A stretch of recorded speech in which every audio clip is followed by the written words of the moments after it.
How do you transition from co-sleeping to having your child sleeping in their own room?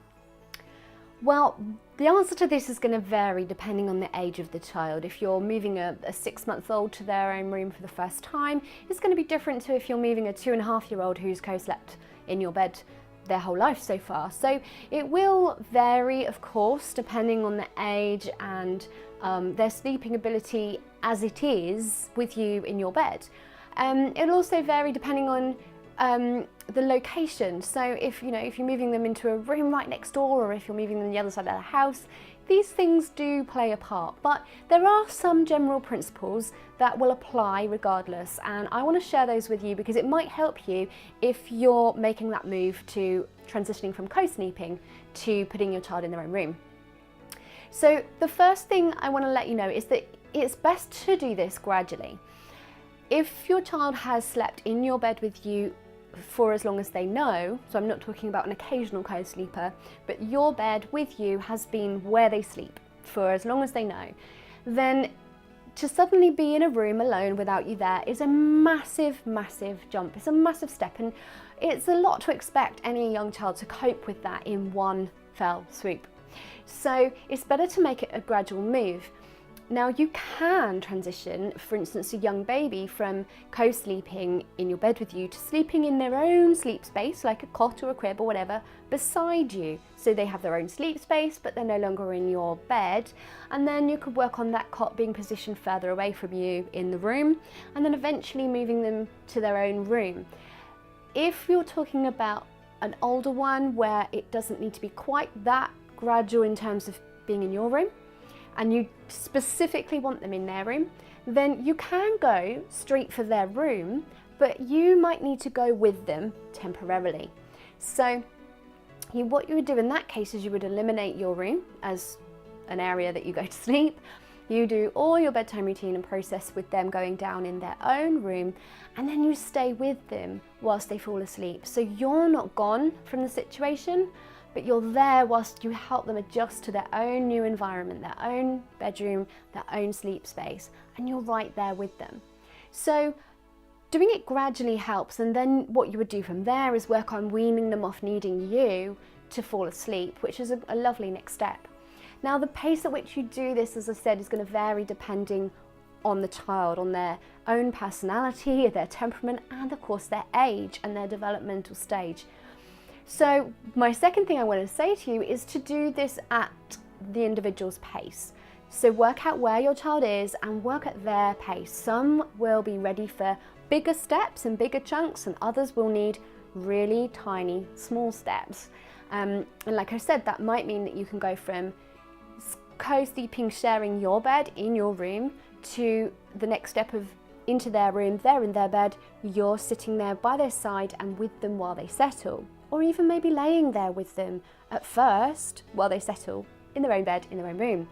It may be that even the change of room is too big a jump to begin with, and you just need to get them happily settling in their own sleep space in your room. And as I said, this does seem to be more applicable to the baby end of the scale. The bigger ones usually can handle that slightly bigger step, and it's more a case of you that they need the weaning from, so to speak. So from there, the third thing I want to share with you is that when I just said those steps might need to be really gradual, gradual doesn't mean nothing, it doesn't have to be all or nothing. It doesn't have to be a massive shift. Even little steps are progress, and that's the thing I want to share here.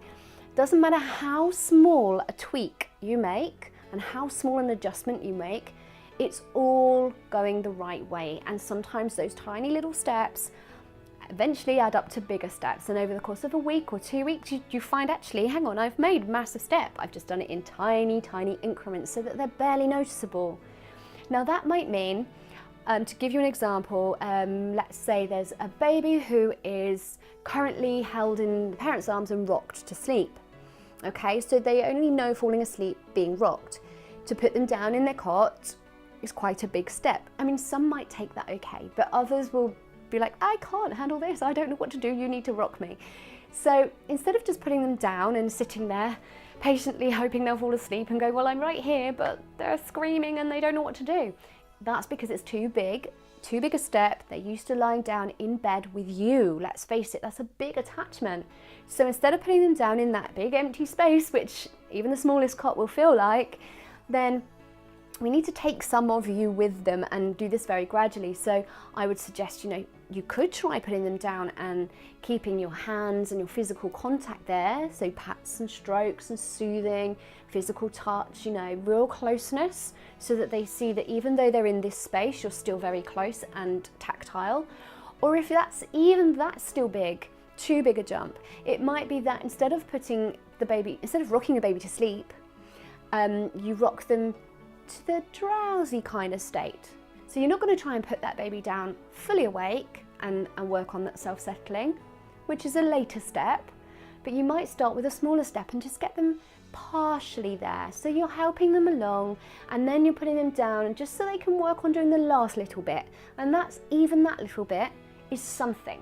It's not where you want to stay, and it's not going to solve your problem if that's all you do forever, but it's a stepping stone. And that's what I'm trying to get across here, is that the tiniest tweaks, the smallest stepping stones, can actually make the world of difference. Now, there are bucket loads more of those. I could give examples till the cows come home, I really could.